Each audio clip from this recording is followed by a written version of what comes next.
Bueno, antes que nada, pues les doy una cordial bienvenida al Congreso de CEPASPINE.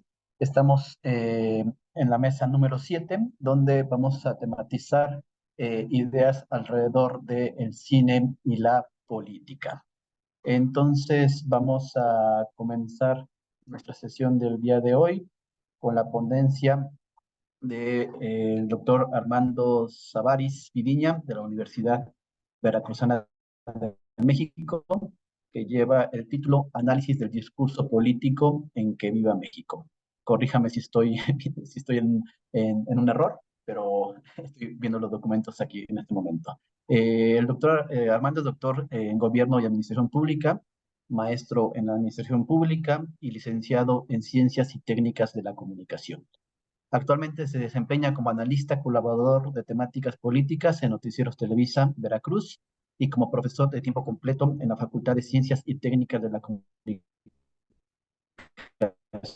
de la Universidad Veracruzana, donde coordina la Academia de Comunicación y Lenguaje. Así que le damos la bienvenida al doctor Armando y escuchamos con mucha atención su ponencia. Si usted está de acuerdo, puesto que va a faltar por lo menos un participante, le voy a tomar el tiempo y si quiere podemos media hora, ¿le parece bien? Si los 20 minutos, los 20 minutos, pero si necesita un poquito más de tiempo, lo podemos cerrar en media hora, si está de acuerdo y le parece bien. Muchas gracias, doctor Armando. Ok, gracias. Voy a compartir pantalla.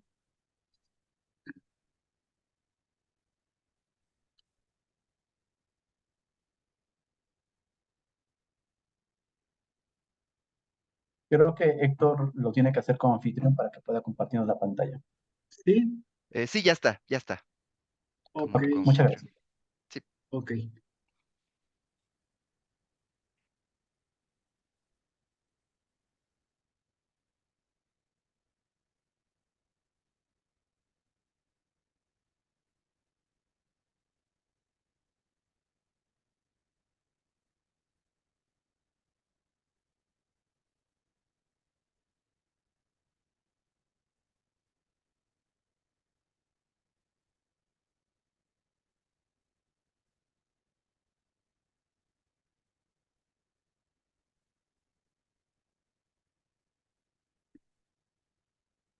Muy bien, pues gracias. Me da muchísimo gusto de compartir. Ya estamos viendo la pantalla, ¿verdad?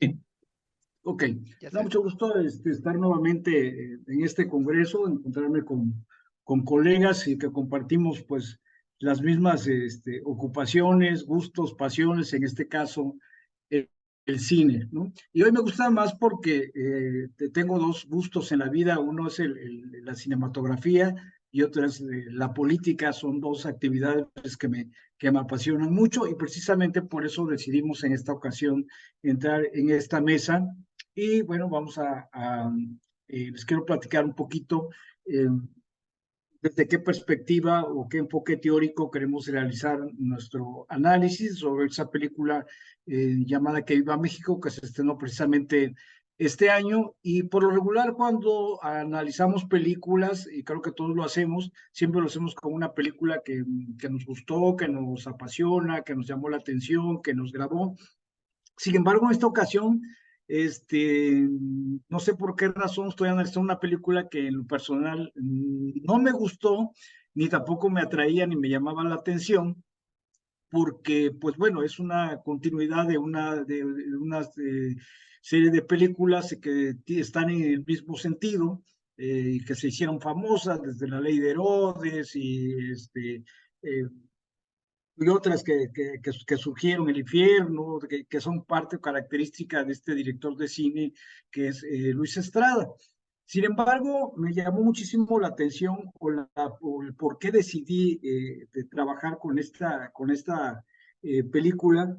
Fue porque días previos o semanas previas a que se estrenara la película, mis estudiantes de la experiencia educativa, que así le llamamos acá en la Universidad Veracruzana, en nuestro plan de estudios, que es el equivalente a las asignaturas, los estudiantes que estábamos cursando en ese momento la experiencia Sistema Político Mexicano, se acercaban a un servidor, sabedores de que me gusta el cine, y me decían, profesor, ¿Ya vio usted, va a ir usted a ver la película que Viva México? Y les decía, no, la verdad todavía no tengo programado, pero ellos me mencionaban, entonces constantemente en las clases o en los pasillos me decían, profe, ya la vio? Y ¿qué le pareció? No, no la había visto, no tuve que esperar mucho tiempo para poderla ver precisamente porque he visto las otras películas y no han sido precisamente de mi agrado, pero lo que me llamó muchísimo la atención fue la expectativa o el interés de los jóvenes por una película que ellos sabían abiertamente, que estaban conscientes que era una película que hablaba de política y que hablaba de la política nacional. Entonces ahí fue cuando me sonó el cascabel y dije, a ver, si los muchachos o los profesores nos preocupamos de que no se interesan por los temas políticos, ¿no? Por los temas del país, muchas veces no saben de los principales problemas por los que están pasando, pero sin embargo se están interesando por una película que abiertamente ellos saben que va a hablar de política. ¿Cuál es el interés? Y entonces si es el cine el que está provocando que los muchachos puedan ingresar, puedan, aunque sea, entrar en los temas más importantes del país, pues me pareció pues muy interesante. Pero bueno, por eso es que escojo esta película para trabajarla en esta mesa de trabajo y compartir con mis colegas. Bueno, la ficha técnica de la película, aunque seguramente la mayoría la hemos visto, es una película más de Luis Estrada. Están los productores, ¿no? El guión es igual de Estrada, y pues es una película mexicana, se estrena en el 2023 y está catalogada como, dentro de su género, como una comedia de sátira política, ¿no? Y su duración son 191 minutos. Entonces, bueno, ya el interés personal, como les comentaba, es un interés principalmente académico, y desde el punto de vista académico, mi ocupación o mi preocupación de que no solamente los estudiantes, sino que la sociedad en general eh, se ciudadanice. No solamente que participe en política o que vaya a los mítines o que vaya a votar, sino que sea una sociedad más informada de los temas políticos, ¿no? En alguna ocasión, Luis Carlos Ugalde, quien era director en el entonces Instituto Federal Electoral, cuando hablaba de la elección de 2006, él, por ejemplo, decía que en el 2006 hubo muchísimos votantes, o sea, como nunca, porque hay que recordar, durante todo el siglo pasado y parte de los votantes se alejaron de las urnas, por todo lo que sabemos que hubo en la etapa del PRI autoritario, que había quienes votaban por ellos, los muertos votaban, y entonces esto desanimó y volvió incrédula a la sociedad mexicana. Sin embargo, el señor Carlos Ugalde en el 2006 regresó la gente a las urnas, regresaron los mexicanos a votar, y dice, y una frase que me gustó mucho, un texto por ahí que tiene él de una democracia eficaz, y dice,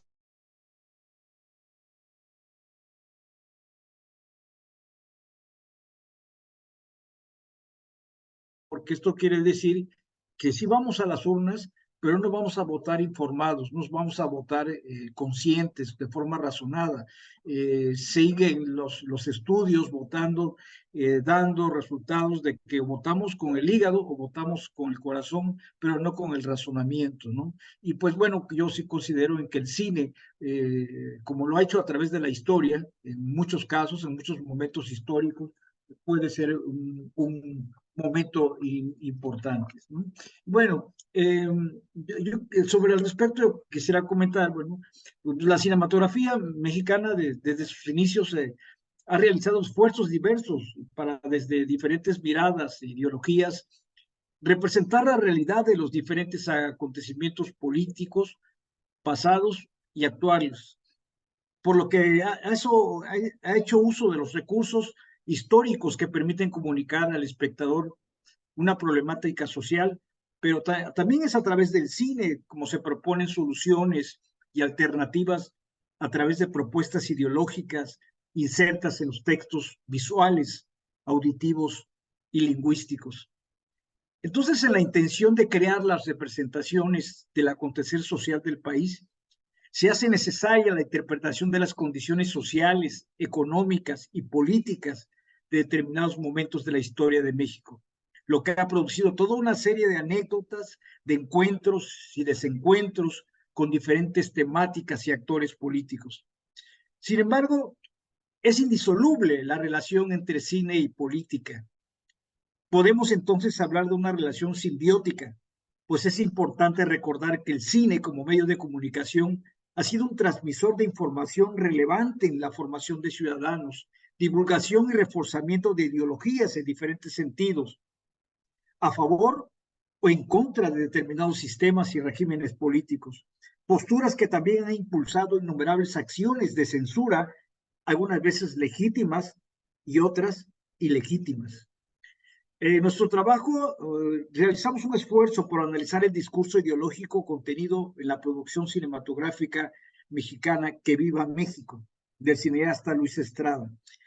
El filme que se estrenó en las salas de cine en el año 2023 causó expectativa entre la población, especialmente la juvenil, pues se produce en un contexto de evidente polarización política del país entre quienes aprueban el gobierno del presidente de la República, Andrés Manuel López Obrador, y quienes consideran que ha defraudado la confianza de los mexicanos a través de un estilo autoritario de gobernar. Nos concentramos en el análisis ideológico del filme porque se define como un cuerpo estructurado de ideas, actitudes, valores y percepciones. También es un conjunto colectivo de puntos de vista, actitudes, posicionamientos y dogmas de un grupo social. Es tanto general como específica. Es visible e invisible. Se dice que es consciente, pero a menudo no lo es. Es penetrante y repercute en todos los aspectos de la vida. El argumento es un argumento muy sencillo, lineal, con una estructura muy común, ¿no? Que habla de Pancho Reyes, un hombre de familia, de clase media de la sociedad, que se esfuerza día a día por cumplir las aspiraciones de su esposa, Mari, y sus 2 hijos. Hasta que un día su padre lo llama para decirle que su abuelo murió y para leer el testamento necesita estar allí. Pancho no quiere saber nada de su familia pobre, a la que abandonó en busca de un futuro mejor, pero su esposa lo anima a ir a averiguar si les dejó una herencia sin saber que eso cambiará drásticamente la historia o cambiará completamente su vida. ¿Por qué nos interesamos en analizar el discurso desde la ideología, ¿no? Porque la ideología es un cuerpo estructurado de ideas, actitudes, valores y percepciones. Es lo que la sociedad en su conjunto, en sus diferentes grupos, segmentos, dependiendo cómo estamos organizados, percibimos y le damos valor a los hechos históricos, a los hechos sociales. Y entonces cuando esa ideología se presenta en el cine, la forma en que se presentan los actores, la forma en que se narra, la forma en que se monta, es como se relaciona la ficción con la realidad. Y entonces esta ideología se posiciona y se clava en las percepciones de los ciudadanos.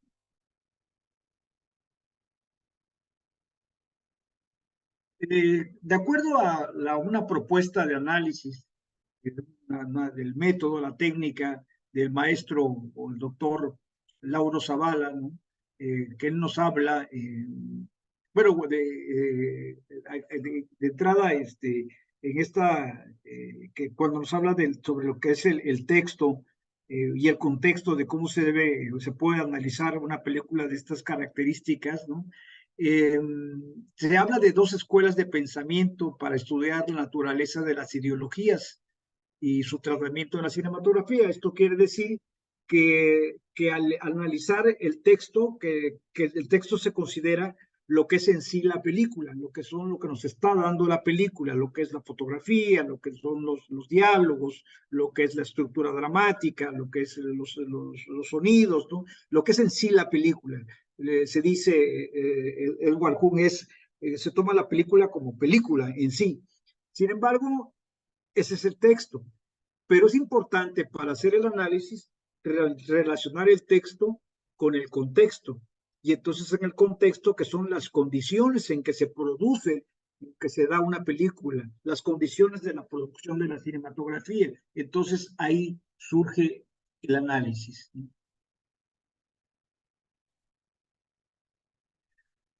Es también desde para tener un abordaje desde cómo analizamos esta película, pues partimos porque parte todo desde el curso de Lingüística General de don Ferdinand de Saussure, como todos sabemos, que es el padre del estructuralismo, que es una matriz teórico-social, y que más adelante va a tener una evolución, principalmente con los teóricos del cine ruso, y otros teóricos que vamos a encontrar ya cuando se da el giro semiótico o de semiología, especialmente con autores, con teóricos como Roland Barthes, que a mí en lo personal me encanta cómo analiza este tipo de textos. Entonces, pues lo hacemos desde una mirada, desde un enfoque estructuralista, ¿no? ¿Por qué? Porque consideramos que la lengua es el factor prioritario de estudio y el uso práctico de los hablantes, y es precisamente donde vamos a entrar en esta parte del análisis, ¿no? ¿Por qué? Porque priorizamos el papel de la estructura, ¿no? De cómo se construye sus partes y sus relaciones, y también, pues, en nuestra matriz teórica se remarca la arbitrariedad del signo lingüístico, ¿no? Su desvinculación se dice con la realidad. Esto quiere decir cómo socialmente nosotros le damos una connotación o una denotación a determinados signos, ¿no? Dice don Lauro Zavala que él nos propone un método, una técnica para analizar desde esta parte, que nos hagamos estas preguntas, ¿no? ¿Qué relaciones intertextuales existen en la película, ¿no? Por ejemplo, mención, citación, inclusión, ¿no?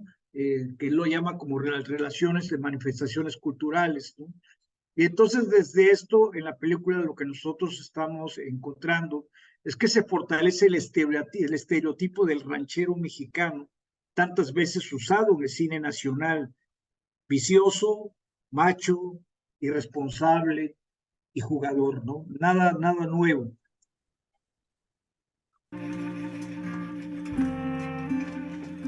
¿Quieres los frijoles, viejo? No, Lola. A mí que estos frijoles del bienestar que nos da el gobierno tienen gorgojo y están rancios, porque luego me ando tirando unos... Yo sí quiero más, mamá. A mí sí me gustan esos animalitos. Yo también quiero, abuela. Lo siento, mi amor, pero ya no hay. No, pues si la abuela se acabó todas las obras anoche. ¿Y no le guardaste nada a Pancho y a su familia? ¿Qué no les dijiste que se vinieron a cenar, Lola? Les dije, pero en cuanto llegaron del funeral, se encerraron en su cuarto y no han salido.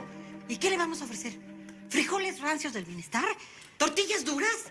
Imagínate la cara destinada que va a poner tu nuera. ¿Y si les matamos un gallo o un puerco? ¿Estás loco? Esos animales son míos. Además, los estoy cuidando para la fiesta de 15 años de mi vieja. ¡Maldita miseria! Solo falta que nos mea un perro, carajo. ¿Cuántas veces te he dicho que no seas llorón y te portes como un hombrecito? Llevamos años así comiendo lo que hay cuando hay y nunca te habías quejado como vieja. Pues sí, mamá, pero yo tenía la esperanza de que papá nos dejara algo de valor y que cambiara nuestra suerte. ¿No vio usted al licenciado que hasta una caja tenía el pinche viejo? Sí, es cierto, abue. Yo clarito escuché lo de una cajita fuerte. Yo también lo escuché, abuela. Ay, qué chingón tendrá esa caja fuerte, ¿eh? Yo creo que algo valioso de tener, ¿que no? Sepa la chingada lo que tendrá. Seguro papeles viejos, fotografías, pero de valor nada. Porque estoy segura que el cabrón de su abuelo se gastó todo en putas y parrandas. Lo dicho, solo falta que nos mea un perro. ¿Se puede? Pásale, mijo, pásale. ¿Y los niños? No, ya se quedaron dormidos. Acabaron insolados después de la procesión. Ay, mijo, perdón. Pues ya no hay nada de cenar, pero si quiere mando a Bartola por unos tamalitos. No se apure, mamá. La verdad, todavía estamos empachados de la comilona de ayer y no estamos muy bien de la panza, que digamos, ¿verdad, Mari? ¿De veras, mijo? Porque doña Pancha hace unos de chile verde bien ricos y nos los da fiados, ¿verdad? No se preocupe, papá. Lo único que les queríamos decir es que Mari y yo, después de platicarlo mucho, pues creemos entender cómo se sienten después de la noticia de hoy. y que nos pareció muy injusta la forma como el abuelo Francisco repartió la herencia. Pero calma. Aunque la casa, la mina y las tierras estén a mi nombre, nada va a cambiar y todo va a quedar igual para ustedes.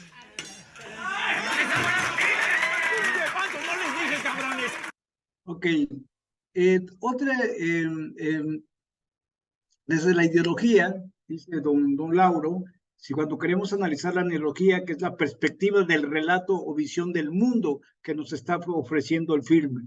Entonces, desde esta propuesta, ¿qué perspectiva o relato de visión del mundo nos está ofreciendo el filme? Entonces, nos está ofreciendo o nos está mostrando una sociedad mexicana estereotipada de forma generalizada como perezosa, viciosa, egoísta y abusiva. Nos está ofreciendo un mexicano conformista, acrítico, resignado a soportar a los malos gobiernos, la religión como uno de los valores más arraigados en la sociedad, y también la fiesta y la celebración como una prioridad en la vida. ¿Usted profesa o practica la fe católica? Yo soy cristiano y quiero también... Quírese, señor. Aclarar. ¿Por qué, mi vida? Es que estoy harta que te dejes encontrar hasta en la sopa. Y con ese tonito que tiene de Mesías Tropical y su maldita cantaleta de que el pueblo bueno y de que primero los pobres y hay que quitarle todo a los ricos para dárselo a sus inditos. La obra de Jesús. Es el luchador social más importante. Y ahora hasta se compara con Jesús. No, pues guau. Bueno, estando el país como está, algo de razón debe tener ese señor. No, o sea, no lo digas ni de broma, como dicen mis amigas del club. Este viejito es como un demagogo populista que va a acabar de terminar de arruinar nuestro país y lo va a convertir en tipo Cuba o Venezuela. Ay, como Cuba y Venezuela. ¿Sabes lo que tú deberías de hacer? Un día deberías de sentarte con don Jaime y hablar del presidente. Si escuchas la cantidad de sandeces que habla de él, no, bueno, sería tu ídolo. Pues estoy segura que don Jaime tiene razón. Hasta mañana, mi lord populista. Hasta mañana, Lady Fifi. 5 minutos, Armando. 3 minutos, digo. Sí, gracias. Bien. Entonces, y también otra pregunta que nos hace para verlo desde la ideología es preguntarnos qué elementos ideológicos afectan la película. Esto se refiere en específico a las condiciones de producción y distribución. Y hay algunos detalles que encontramos en esta parte del contexto y de estos con los elementos ideológicos que afectaron. Y, por ejemplo, inicialmente esta película iba a tener un apoyo del Fideicomiso del Cine, de Cine, que por cierto ya no existe, de aproximadamente 15 millones de pesos. Finalmente le estuvieron dando menos de 2 millones y esto, pues bueno, tuvo un impacto en el director, en el productor, en el apoyo. Incluso estuvieron inmersos en demandas por el incumplimiento, no les aceptaron algunos comprobantes fiscales y también se presentaron obstáculos para autorizar la exhibición de la película, lo que también esto influyó en el marketing o la expectativa que se tenía de la película, ¿no? Otros detalles que tienen que ver con esto: es un actor, de hecho es un influencer, que en redes sociales, él es un defensor de la autollamada cuarta transformación, y por otro lado también la intervención de un actor también abiertamente en contra de la cuarta transformación, como lo es Joaquín Cosío, ¿no? por su inconformidad en el momento que se eliminó, no hubo recursos o retiraron los recursos para la entrega de los premios Ariel, ¿no? Entonces, el contexto político también que se da en el país, lo que sentimos que afectaron a una película, bueno, es un país polarizado entre dos propuestas políticas, por la retórica de liberales contra conservadores, fortalecimiento de los programas sociales federales para consolidar el clientelismo político, enfrentamiento entre el Poder Ejecutivo, órganos autónomos y poderes legislativo y judicial, aumento en la judicialización de los procesos políticos electorales.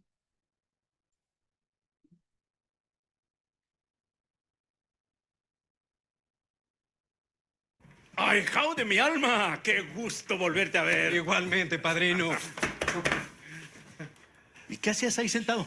Pues estaba esperando para ver si podía verlo. ¿Cómo te tratan en el pueblo que te vieron hacer? Muy bien, padrino, pero ya sabe cómo son aquí las cosas en la prosperidad, ¿no? ¿Qué? ¿Te trató mal este pendejo y no te dejaba entrar? No, ¿cómo cree? Pero bueno, me urgía verlo, padrino, porque solamente vengo un par de días para arreglar lo del tema de la casa y el tema de la herencia. A ver, Reginito, que te quede muy claro.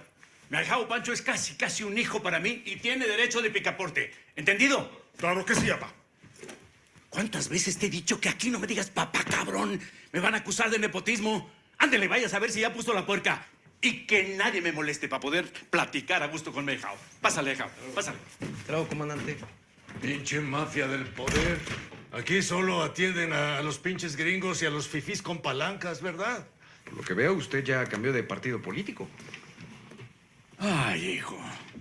Los tiempos cambian. El PRI dejó de servir al país. Al partido se lo acabaron la maldita corrupción y la impunidad. Luego me pasé al PAN. Lo mismo. No más que hipócritas y mochos. Y hoy, en manos de nuestro presidente, el país transita por su cuarta transformación. Está mejor que nunca.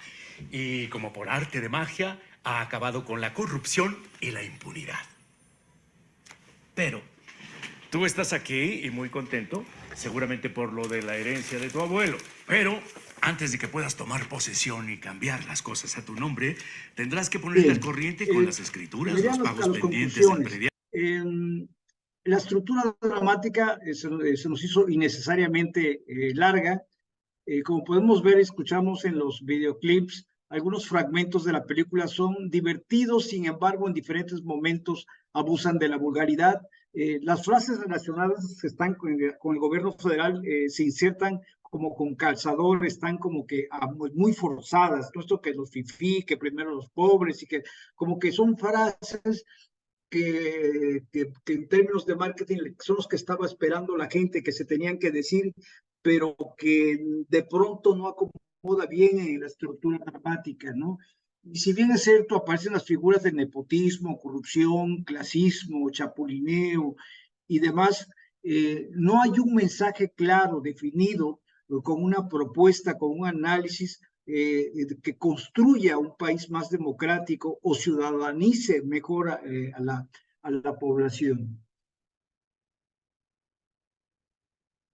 No, o sea, lo que quiere decir, no se aporta un mensaje que contribuye a la construcción de una ciudadanía informada para mejora de la calidad de la democracia, tomando en cuenta que democracia no solamente es ir a votar, ¿no? Democracia es participar en diferentes acontecimientos del país, ejercer, saber que existe un Instituto Nacional de Acceso a la Información en la que podemos acceder los ciudadanos, pero que lo desconocemos, estar enterado de cuáles son la función, las facultades de los tres poderes, en fin, cómo funcionan los tres gobiernos, los tres órdenes de gobierno, el federal, el local y el municipal, en fin, se queda solamente en un chiste,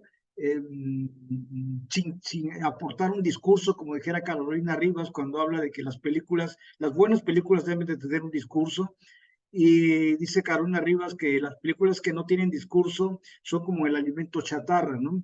Te llena el estómago, te satisface en el momento, pero no te llena el espíritu. Entonces es una película que, parafraseando a Carolina, dice es pura pirotecnia. Entonces es una película que más, me atrevo a decir, más como alimento chatarra, sí, que pudo haber llegado por la expectativa que se tenía de ella, a aportar un mensaje, un discurso, para realmente convocar a la reflexión ciudadana en términos de política, que son cosas serias, y no es como hoy está desvirtuado el término político, ¿no?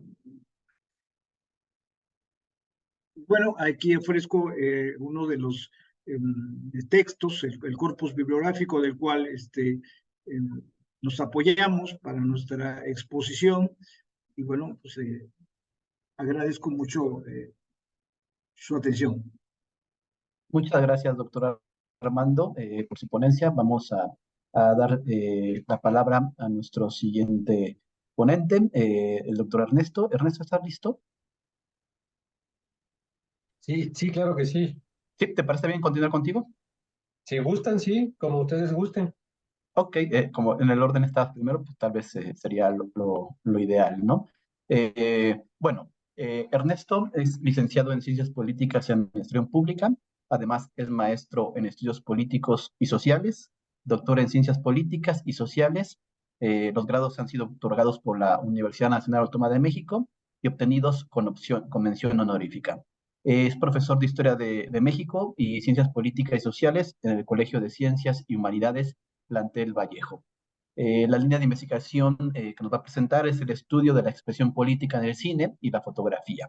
Ernesto ha publicado artículos en revistas y libros de la UNAM y también ha impartido cursos para profesores y también presentaciones de ponencias en congresos nacionales e internacionales. Así que le damos la palabra al doctor Ernesto y muchas gracias, Ernesto.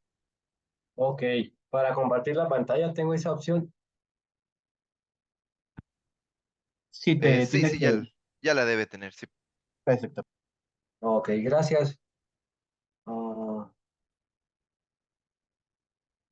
Creo que no me aparece la opción para compartir la pantalla. No, botón verde, no aparece ahí al centro. Ya apareció. Sí, muy bien. Estaba como...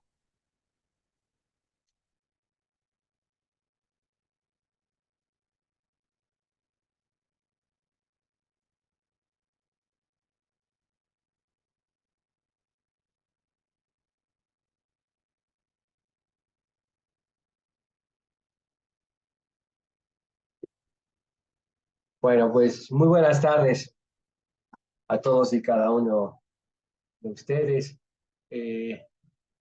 Agradezco al Congreso Internacional de Teoría y Análisis Cinematográfico haber considerado mi ponencia como interesante para poder presentar el día de hoy en esta mesa. Mi ponencia lleva por título La política vista a través del cine. Mi nombre es Ernesto Coronel y bueno, agradeciendo su presencia, su atención, especialmente agradeciendo la presencia de mi novia que está aquí conmigo acompañándome, quien es a quien dedico esta presentación, entre otras cosas porque es la persona que constantemente me está cuestionando sobre si en el cine hay política o se puede analizar cine a través desde el punto de vista de la ciencia política, ¿no? Entonces, esta ponencia va enfocada precisamente a ese aspecto, ¿no? Se puede entender, digamos, el cine a través de se puede entender la política a través del cine, y ese es precisamente el problema central, ¿no?, de esta ponencia. ¿Cómo el cine puede ayudarnos a entender y explicar la política concebida como actividad humana? En este sentido es la política entendida como práctica política, ¿no? La política real, no la ciencia política. En este caso, bueno, se puede entender esa política a través del cine, el cine puede ayudarnos a entenderlo. Es la pregunta que guía esta presentación. ¿Cuál es el argumento central que ofrezco, no? El cine es un recurso más para pensar y exponer el funcionamiento de la política como actividad humana, como actividad, como práctica real. Y eso se debe a que en algunas películas, como por ejemplo la que nos acaban de presentar de Luis Estrada, que se acaba de presentar hace un momento, se puede muchas veces ver en el cine, ¿no?, o tener una idea de cómo será esa intimidad de los gobernantes, ¿no? Cómo tomarán las decisiones los gobernantes, cómo se gobernará, cómo se ejerce el poder político, ¿no? O sea, creo que el cine a veces a través de la representación nos puede dar una idea de cómo sucede esto, ¿no? También hay otros filmes, ¿no?, que nos hablan sobre la dificultad del establecimiento del orden, ¿no? Cuando está el dilema, ¿no?, entre si ejercer el poder sin violencia o el poder con la violencia, ¿no?, como es el caso, no sé, de las películas que hablan sobre el ascenso de algunos dictadores al poder. También está el dilema moral, ¿no?, del ejercicio del poder político. A veces ha habido momentos en la historia que se tiene que ejercer la política y entre las decisiones que se pueden tomar, a lo mejor se pueden tomar las mejores, pero a veces entre lo malo y lo peor hay que elegir entre lo mal. ¿Por qué? Porque hay que salvaguardar la existencia del Estado, ¿no? A veces esas son cuestiones que también están en algunos filmes. Otro aspecto que creo que las películas nos muestran es la naturaleza de los límites del poder, ¿no? Sobre todo en las películas biográficas, ¿no? Por ejemplo, pienso en las películas que han hecho biografías sobre Mahatma Gandhi o, o sobre también una que se llama La Caída, ¿no? Sobre los últimos días de Hitler en el poder. Cómo ese poder que se ejerce o que ejercen los poderosos, pues, tiene algunas características, ¿no? La legitimidad, la credibilidad, la legalidad, pero también es un poder limitado, ¿no? Entonces también esas cuestiones el cine nos las pone como para que veamos, ¿no? Cómo es que funcionan o tengamos una idea de cómo funcionan, porque a veces muchas decisiones políticas que se toman o cómo se negocia o se hacen acuerdos, uno no los ve, pero a lo mejor el cine nos puede dar una idea de cómo pueden ser esas negociaciones, ¿no? Las fuentes personales, institucionales de autoridad es otra temática, ¿no? Entre otras tantas que se pueden ver a través de las películas, ¿no? También las virtudes, los peligros de ejercer el poder, sobre la obediencia, ¿no? Dentro de los estados, cómo se logra la obediencia, cuáles son las virtudes que se ejercen en el poder, ¿no? O sea, todas estas temáticas son propias del ejercicio del poder, de la política práctica, ¿no? Que a veces a través del cine podemos ver podemos tener una mirada a esos aspectos del ejercicio del poder. Bueno, pero para sostener este argumento, primero vamos a explicar qué entendemos en el cine, cómo es que entendemos el cine, por qué el cine puede ser político, sería una siguiente parte para poder pues responder, ¿no? a este interrogante. Bueno, lo primero, ¿no? que había que establecer es qué entendemos por el cine. Tomo como referencia a doctor francés Jacques Rancière, ¿no? Que nos dice que el cine no reproduce las cosas tal y como son. O sea, por el contrario, es una imagen de la realidad, ¿no? Es un apéndice de la realidad. El cine registra las cosas tal y como el ojo humano no las puede ver, como no las podemos ver, ¿no? O sea, la mirada cinematográfica es una mirada totalmente distinta a la que tiene el ojo humano. Entonces, cada película tiene una expresión audiovisual que nos permite ver algo que desde la mirada humana no podemos ver, que solamente a través del cine nos es posible vislumbrar. Entonces, es aquí, ¿no? Está ese argumento, ¿no? De que el cine ofrece precisamente una mirada distinta sobre esa parte de la realidad, sobre ese aspecto de realidad a la que no podemos acceder con la mirada humana, ¿no? Entonces, de ahí va esta lógica, ¿no? El cine representa un aspecto de representación de realidad. Entonces, ¿dónde está, pues, la dimensión política del cine? Bueno, esta digamos, dimensión política en el cine está en el ponernos a pensar o en ofrecernos una mirada, un punto de vista, cada película sobre ese aspecto de representación de realidad. Cada filme, si bien no es la realidad, sí es un aspecto de representación de esa realidad, ¿no? Entonces, en ese aspecto de representación, en el cómo se presenta esa realidad, es precisamente la parte donde se puede uno encontrar esa dimensión esa dimensión política. Cada película es analizable porque precisamente al ofrecerse a los espectadores hay una posibilidad de percepciones, ¿no? acerca de esa realidad. Y entonces incita a mirar de manera distinta esa realidad real o esa realidad del ojo humano, ¿no? Pero vista desde la mirada cinematográfica. Entonces, en ese momento que ofrece la posibilidad de mirar de manera distinta a la realidad, ya está, ¿no? En marcha esa dimensión política en el cine. Entonces, por eso aquí se señala, ¿no? Una de las posibilidades del cine es filmar precisamente un acontecimiento, un aspecto de realidad, ¿no? Un aspecto de la realidad, con las formas fílmicas, ¿no? Con la intención de de abrir un debate, con la intención de abrir un cuestionamiento, una mirada sobre la realidad, qué es lo que se está mostrando en cada filme, ¿no? Entonces, esa es una de las dimensiones políticas del cine, ¿no? Precisamente ofrecernos una mirada distinta de la realidad en la que habitamos para, bueno, cuestionarla, invitar a pensar en esa realidad que se ofrece, ¿no?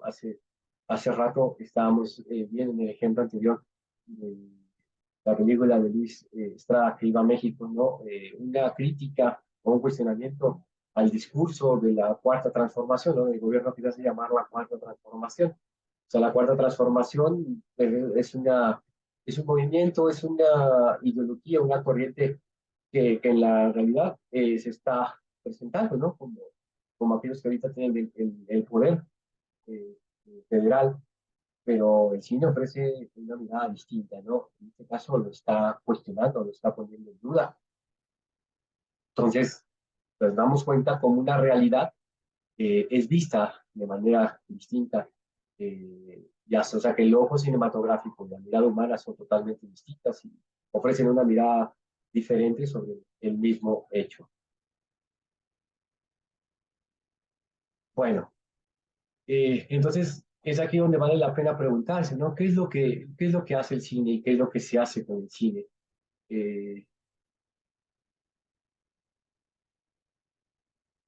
Y eso nos lleva, ¿no? ¿Cuáles son los usos políticos del cine? Eh, en el campo de lo que se hace con las películas está la realización de productos que pretenden ser activistas o propagandísticos, ¿no? Esas películas, por ejemplo, icónicas, ¿no? De Joseph Wright, eh, como Olimpia o El triunfo de la voluntad, son películas que se hacían con intención propagandística, con intención de legitimar el poder político. Pero por otro lado, hay cine, hay películas que se constituyen como un espacio de cuestionamiento, como un espacio de pensamiento, que lo que intenta es poner a reflexionarnos sobre lo que habla la película, ¿no? Y es aquí precisamente donde está la dimensión política para Rancière. ¿Por qué? Porque para Rancière la política es la cuestión o es el asunto de la palabra que cuestiona, de la palabra que transgrede, que pone a cuestionarse lo existente, ¿no? O sea, el orden establecido. Entonces, es así, puede haber dos dimensiones, que no son las únicas, por supuesto que no, pero son dos extremos, ¿no? Por un lado está las películas, digamos, ideológicas, propagandísticas, activistas, y por otro lado las películas críticas, contestatarias, ¿no? Y en ese lapso, en ese espacio entre extremos, puede variar, puede haber que haya películas que a lo mejor son más ideológicas que contestatarias o algunas que sean más contestatarias que ideológicas. Finalmente, estos dos extremos pues son tipos ideales, ¿no? Que desde Max Weber uno podría decir como son dos extremos en los que idealmente uno podría identificar esas películas, pero que en la realidad no hay totalmente películas activistas ni propagandísticas, como tampoco hay totalmente películas contestatarias, ¿no? Porque pues, todas tienen un punto de vista del autor, una intencionalidad. Entonces, eso es algo, ¿no? Que vale la pena también precisar, ¿no? Una cosa es lo que se hace con el cine, otra cosa es lo que hace el cine. Finalmente, con el cine se cuestiona, se hace un uso político de la película, pero lo que hace el cine, lo que puede hacer el cine, donde está su potencial político, su dimensión política, es imitar el cuestionamiento y la crítica. Ahora bien, en esta idea, ¿no? Continuando de qué es el cine, qué se hace con el cine, Camille ofrece una idea, ¿no? Sobre el potencial político del cine, que habla de político por su alcance, ¿no? Porque lo define como un arte de masas que cuenta con un potencial de construir un poder simbólico, por un lado contestatario, que puede expresar la resistencia política, la crítica a la dominación, la crítica al poder, desde la libertad creativa, ¿no? Desde a lo mejor el cine independiente, que no es financiado por los gobiernos. Pero por el otro lado, también es el otro potencial del cine como arte de masas, es reforzar la autoridad dentro de una comunidad, ¿no? Es servir para fortalecer al poder. Entonces, aquí se puede fortalecer la dominación, la obediencia al orden establecido, ¿no? Hablando de esto, ¿no? Uno podría pensar, no sé, en las películas de, no sé, la que mencionábamos hace un momento, ¿no? El triunfo de la voluntad, una película, ¿no? sobre el nacionalsocialismo que hace referencia a engrandecer la figura del líder carismático del nacionalsocialismo. Pero por otra parte, ¿no? Está una película soviética, ¿no? Que se llama Benimira, una película que en teoría tenía que hablar mal del nacionalsocialismo en el contexto de la Guerra Fría para celebrar el triunfo perdón, de los soviéticos sobre el nacionalsocialismo, pero finalmente termina por ser una película que cuestiona no solamente el horror o los crímenes del poder o los excesos del poder del nacionalsocialismo, ¿no? Sino que se puede extender a entender otras aberraciones que desde el poder se pueden cometer en la guerra, ¿no? Entonces, es ahí donde esta política en el cine pues nos ayuda a entender precisamente a la política real, ¿no? A la política como actividad humana. Pero, ¿dónde está ese potencial discursivo? ¿Dónde está esa fuerza política? ¿O dónde está esa potencia explicativa del cine? Pues está en la relación ambigua que tiene la política con el cine, ¿no? ¿Por qué? ¿Por qué ambigua? ¿Por qué usar la palabra ambigua? Porque lo ambiguo es lo que está abierto a múltiples interpretaciones y entendimientos, ¿no? Entonces, tanto el lenguaje cinematográfico como la actividad política, las narrativas cinematográficas están abiertas, ¿no? A distintas interpretaciones y entendimientos, ¿no? Entonces, esta relación ambigua del cine con la política, de la política con el cine, hace que una película sea susceptible de muchas significaciones e interpretaciones. ¿Eso qué quiere decir? Bueno, desde mi perspectiva, que la ambigüedad del cine, de una película que trata un tema político, en realidad es una de sus virtudes que tiene, porque hace que una película se pueda volver polisémica, pueda tener distintas significaciones, ¿no? Entonces eso hace que una película no tenga una sola explicación, sino que sean múltiples, y que estas, por supuesto, no sean únicas ni tampoco inequívocas.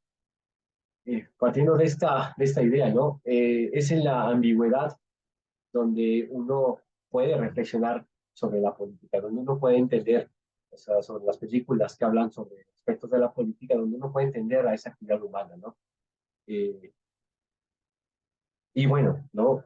Como se había señalado, es aquí donde uno entiende, ¿no? El cine y la política precisamente son susceptibles de variadas explicaciones, a veces opuestas, a veces contradictorias, pero finalmente tanto la política como el cine escapan a esas explicaciones definidas, precisas, exactas y claras, ¿no? Por eso es que en sí mismo hablar de política, hablar de cine genera debate, ¿no? Porque existe esa ambigüedad, ¿no? En ambas expresiones. Entonces, la política vista a través del cine, ¿no? La idea de esta ponencia es responder a esa pregunta, ¿no? ¿Cómo el cine nos puede ayudar a entender la política como actividad humana? Bueno, entonces aquí una de las cosas que se argumenta es que el cine es un recurso más para entender y explicar la política como actividad humana, ya que a través de los análisis cinematográficos se pueden exponer aspectos de la política por medio del estudio, de la explicación de filmes, ¿no? ¿Por qué? Porque esta relación cine-política tiene un potencial explicativo. Y ese potencial explicativo precisamente, si uno entiende la realidad o cuestiona la realidad que se está viendo a través de la mirada cinematográfica, uno genera esas herramientas, ¿no? Para también entender la realidad humana. Se parte, ¿no? También de esta idea de que el cine, si bien tiene un gran potencial para fluir en las sociedades, por su expresión, por su entendimiento, también tiene que reconocerse que también es un medio, ¿no? Que permite comprender la realidad de las expresiones políticas ya que uno en algunas películas puede ver reflejadas movimientos sociales, ¿no? Por ejemplo, la de Mi nombre es Mick es una de ellos.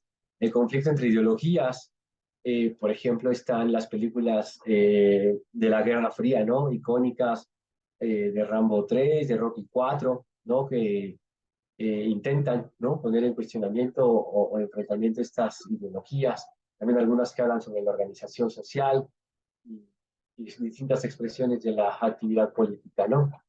Entonces, los filmes son un mundo de posibilidades útiles, ¿no? Para entender y estudiar la política, porque cuando uno analiza un filme, cuando uno analiza un fenómeno político en una película, básicamente desarrolla, ¿no?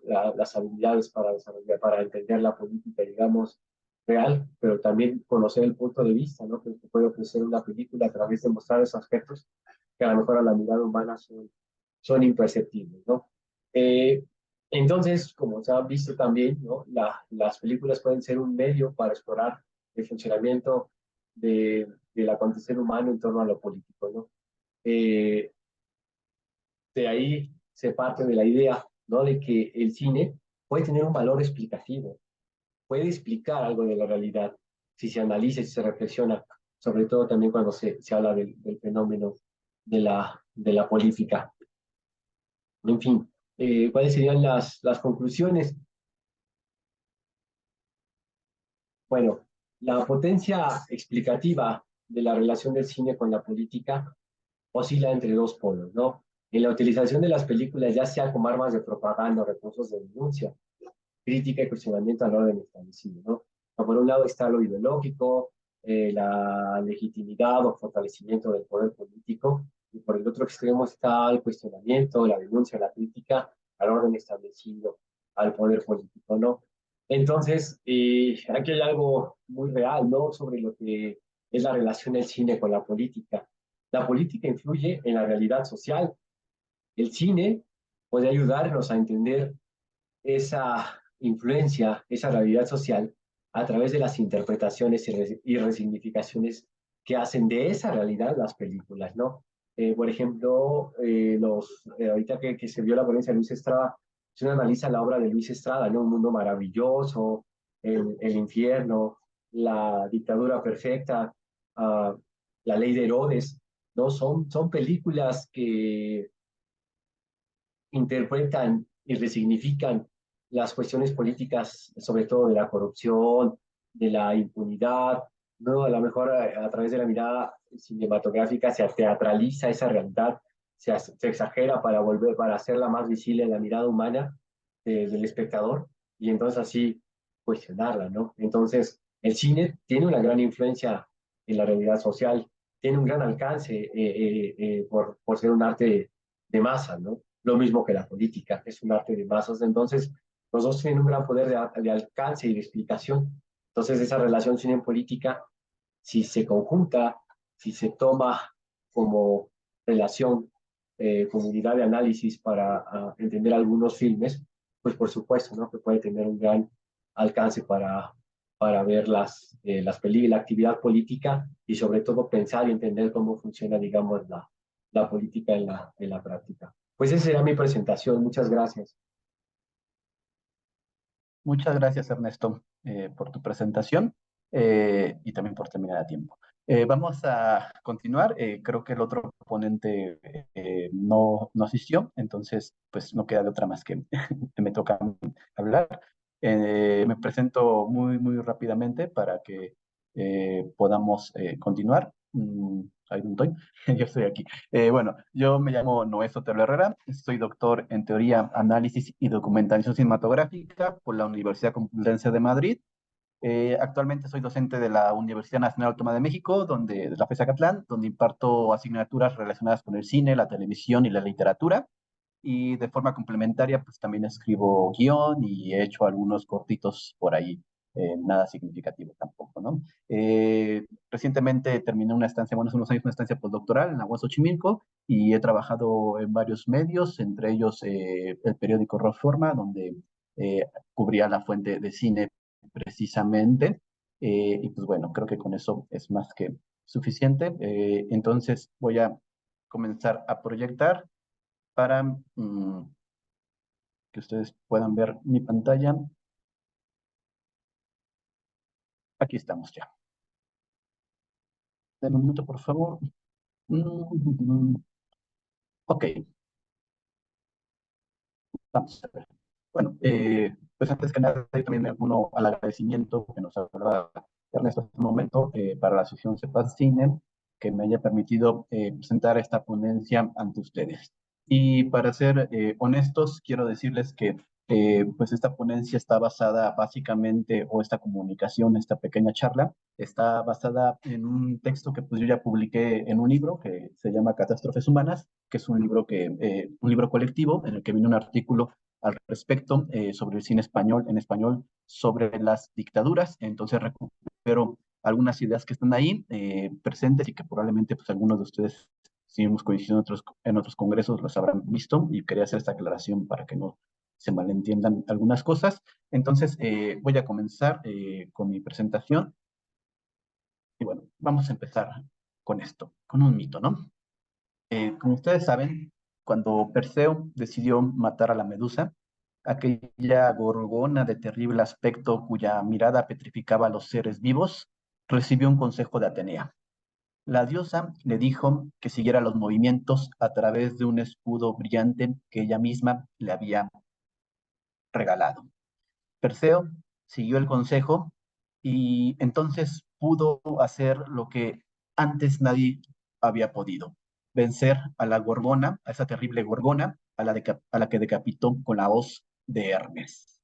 Este mito griego, este famoso mito griego, puede tener múltiples lecturas, ¿no? Pero nos decía Creuser, un teórico cinematográfico alemán, que en realidad este mito de Perseo y la Medusa podría leerse de la siguiente manera.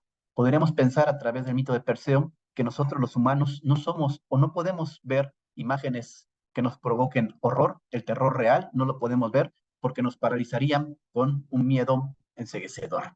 Entonces, dice Creuser, nosotros los humanos solo podemos ver imágenes que representen la verdadera apariencia de esos miedos, de esos horrores.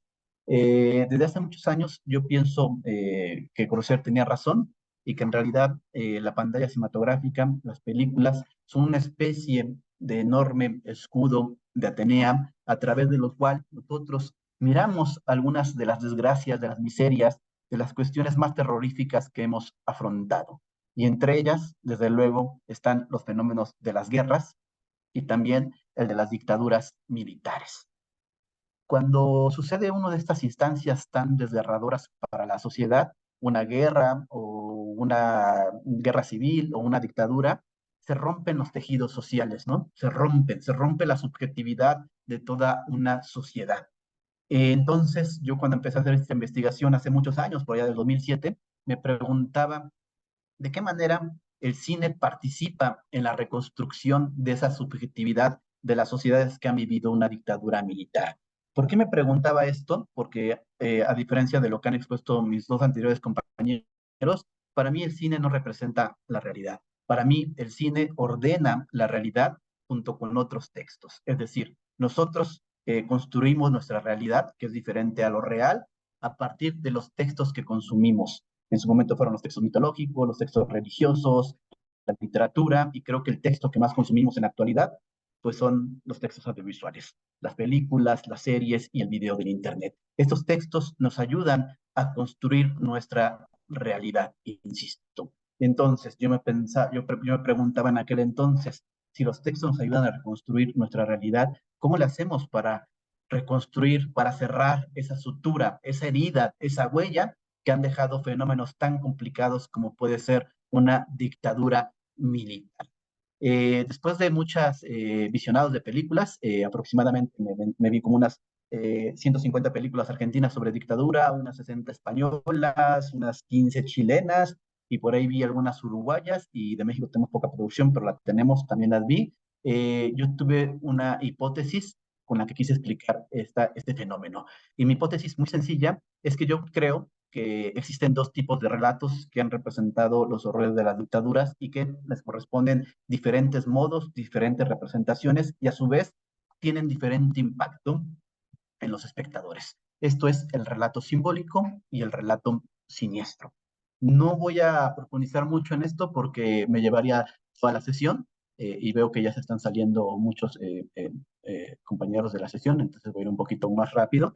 Para mí, el relato simbólico está asociado con un elemento que es bien importante, que es la figura del destinador del relato. ¿Qué hace un destinador en un relato? Normalmente es esa figura, el viejito sabio, digámoslo así, que va guiando al sujeto de la narración en su periplo narrativo, que lo va guiando en su aventura para que, en la lógica del relato clásico, se convierta en un héroe.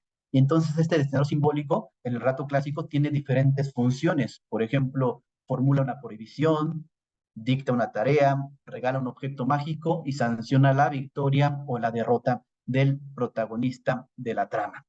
Por ejemplo, y lo vamos a ver ahora, si ustedes recuerdan la película El laberinto del fauno de Guillermo del Toro, que nos habla sobre los procesos de dictadura en la España franquista, el fauno se erige como el destinador del relato. A partir de estas funciones va guiando a Ofelia en su trayecto narrativo. Le dice, le regala un gis, una tiza mágica, el libro de las encrucijadas, ¿no? Le prohíbe algo, le dice que no beba ni coma nada de lo que hay ahorita porque es humano, ¿no?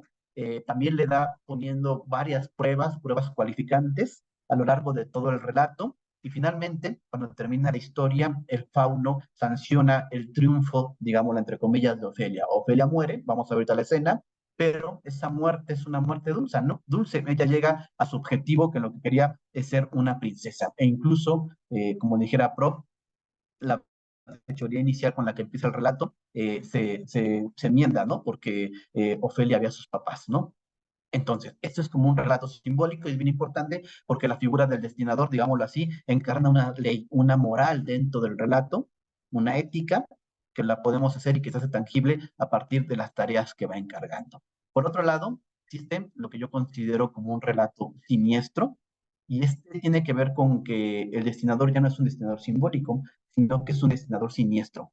Tiene las mismas funciones, formula una prohibición, dicta tareas, regala objetos, en este caso no mágicos, pero sí de otro tipo, de otra índole, y sanciona la victoria o la derrota del protagonista. Esto es muy interesante porque aquí lo que ocurre no es que se destruya el relato clásico, sino que de cierta manera se deconstruye, en términos derridadianos, se deconstruye el relato clásico, se invierte de manera siniestra. Esto quiere decir que el viejito sabio que de cierta manera guiaba al héroe o al personaje en su trayecto narrativo, ahora ya no es un ser que encarne cierta ley simbólica, cierta ley moral o ética, ¿no? Todo lo contrario, va en contra de eso, ¿no? El destinador siniestro es esa figura normalmente que se encarna en un psicópata, en el cine postclásico, y que encarga tareas negras, por ejemplo, en el juego del miedo, si quieres vivir tendrás que matar, regala objetos ya no mágicos, sino objetos asociados a la violencia. Se me ocurre pensar en este momento, en esta gran película de Fernando Meirelles, Ciudad de Dios, donde Daditos recibe una pistola, ¿no? Por ejemplo, sanciona la victoria o la derrota del protagonista. No sé si recuerdan, por ejemplo, estas películas de David Fincher, casi todavía tienen escenario siniestro, pero en Seven, por ejemplo, al final el asesino sanciona el relativo triunfo de Miles, ¿no? Cuando se convierte en ira. Formula una prohibición, por ejemplo, si recordamos algunas películas de David Lynch, Blue Velvet, este personaje que le va prohibiendo a su coprotagonista que tenga relaciones sexuales con cierta mujer, ¿no? Este es, pues, el relato siniestro que, insisto, invierte la estructura clásica, y eso no quiere decir que el relato sigue funcionando, que la estructura opera, pero ahora invertida de manera siniestra. Y eso es algo muy sintomático, ¿no? Porque en un momento dado nuestro relato simbólico nos servía para ordenar nuestro mundo y creíamos en el héroe, ¿no? En la figura del héroe. Hoy en día pues, ya no creemos tanto en las figuras del héroe, pero sí creemos en la potencia del psicópata, ¿no? Del mal. Y no sé si ustedes ven series o películas, pero si se dan cuenta, pues ahora mismo son las que más triunfan, ¿no? Las películas protagonizadas por psicópatas y por villanos, que nos hablan un poco de nuestro estado emocional, ¿no? Es muy sintomático, insisto, que creamos en el mal puro y no en el bien puro, cuando las dos cosas son igual de maniqueas en términos narrativos, pero vemos más realista en términos narrativos esta cuestión del mal en el relato. Pues bien, esta parte teórica no profundizo mucho, insisto, porque el tiempo es muy breve y quiero llegar a otras cosas. Por ejemplo, quiero ponerles los casos de dos películas. Una de ellas es El Clan de Pablo Trapero, una película argentina que a mi juicio es espectacular y trata de lo siguiente. El Clan es una película ubicada justamente después de la caída de la dictadura militar en Argentina y sucede lo siguiente. Sigue a Arquímedes Puccio. Puccio era un secuestrador durante la dictadura militar.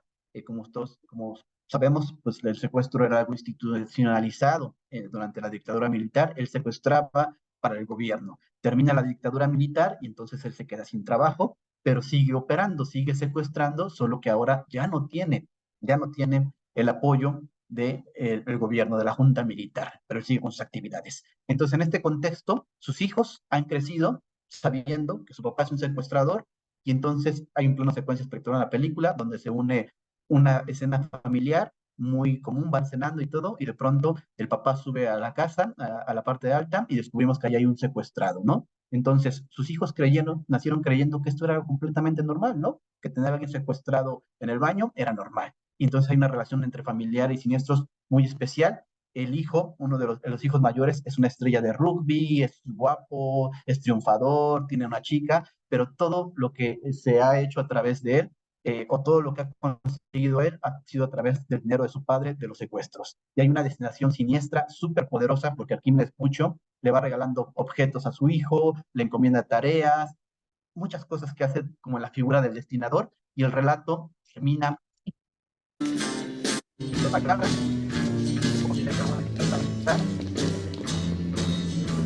The taxman's taken all my dough and left me in my stately home, blazing on a sunny afternoon, and I can't sail my yacht. He's taken everything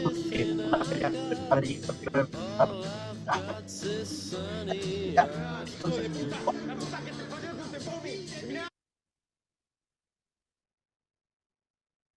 Sí, perdón.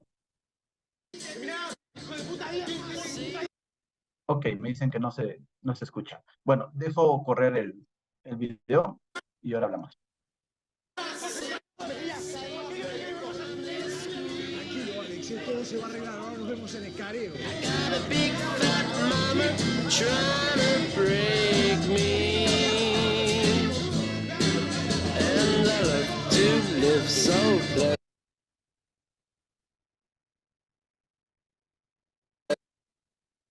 pleasantly, live this life of luxury, blazing on a sunny afternoon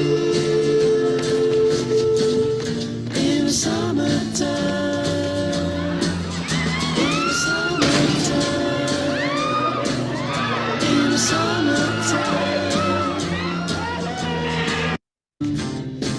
Ahora, si me escuchen, les decía, ¿no? Esta película de Pablo Trapero, desde mi perspectiva, es un ejemplo muy contundente de lo que es el cine posclásico y los efectos que tiene la destinación siniestra y los relatos siniestros. Digámoslo así, en el cine posclásico solo hay una auténtica y una verdad, la del horror, ¿no? El personaje, el protagonista, termina suicidándose o intentando suicidarse porque no muere, queda paralítico, se avienta, ¿no? Se avienta al vacío y cae.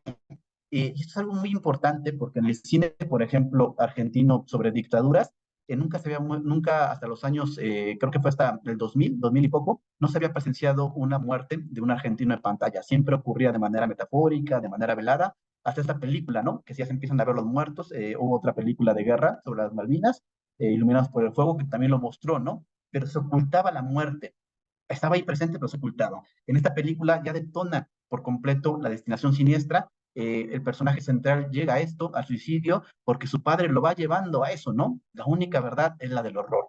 El caso es que el cine argentino, por ejemplo, igual que el cine español, tuvieron durante unas décadas este tipo de relatos siniestros, donde estaba presente la muerte, donde había una elaboración simbólica, donde el público, más que ordenar sus emociones, articular las pulsiones en un deseo a través del cine, a través del arte, lo que hacía es que salía pues un poco temblando del cine, ¿no? Son estas películas que nos muestran esos horrores de una manera tan monstruosa que pues tenemos ese impacto, ¿no? Digámoslo así, un cine simbólico que es el cine de la pulsión.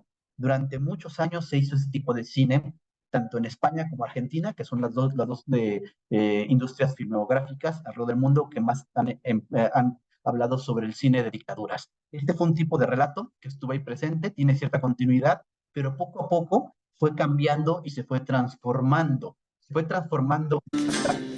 hacia un relato simbólico, que de mi perspectiva empezó con Guillermo del Toro y su Laberinto del Fauno, ubicado, como ustedes saben, en la época franquista. La más importante. Lo que quiero que vean es la continuación. Sabemos pues que Ofelia va a morir, o Ofelia muere a manos del coronel Vidal.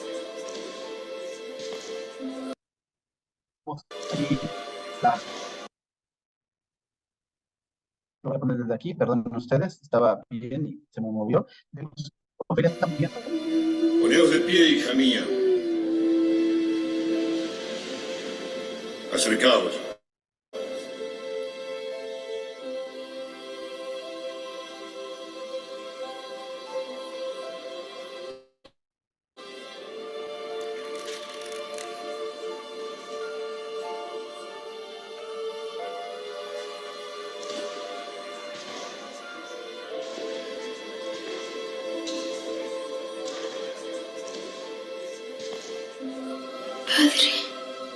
Habéis derramado vuestra sangre antes que la de un inocente.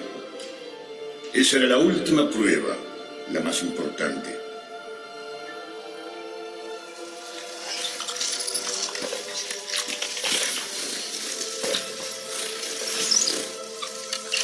Y habéis elegido bien, Alteza.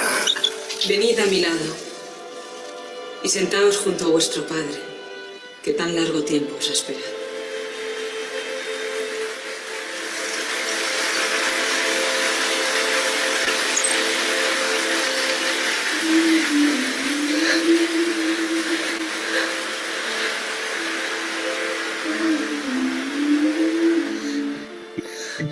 El relato de Guillermo del Toro es muy diferente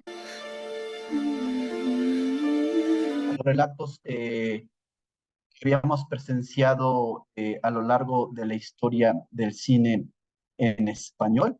Cambia muchísimo, demasiado diría yo, por muchos elementos, pero entre ellos por la cuestión del destinador simbólico. Es cierto que el fauno es esta figura de dualidad, pero al final de cuentas Ofelia muere, pero cuando nosotros vemos o salimos de esta película, vemos el evento del fauno, nuestra pulsión, nuestra energía negativa se ha articulado en otro tipo de deseos, ¿no? Es decir, si uno ve el laberinto del fauno, no sale con la pulsión desbordada, todo lo contrario, se ordena simbólicamente esa pulsión a través del relato que hemos consumido. El caso es que después del laberinto del fauno, en las diferentes latitudes empezaron a hacer este tipo de películas de un corte más simbólico. Yo intuyo que también es porque, de cierta manera, como hay más distancia con el periodo de la dictadura, se puede abordar desde otra manera y sobre todo se empieza a reconstruir la subjetividad de las personas que padecieron la dictadura de una manera simbólica, ¿no? Se empieza a reconstruir la realidad. En Argentina, por ejemplo, se filmó esta película de Juan José Campanella, bellísima, llamada El secreto de sus ojos, que es un relato completamente simbólico, ¿no? Muy bonito, espectacular, y recientemente acabamos de ver una película grandiosa, a mi gusto, Argentina 1985, una película espectacular en donde se construye la figura del héroe, ¿no? Que va a dar un discurso muy importante, que es el discurso final con el que se va a sentenciar a los dictadores, ¿de acuerdo? Hoy, ¿sí me están escuchando? Perdón, ustedes me dicen que no se me escucha. Bueno, espero que sí.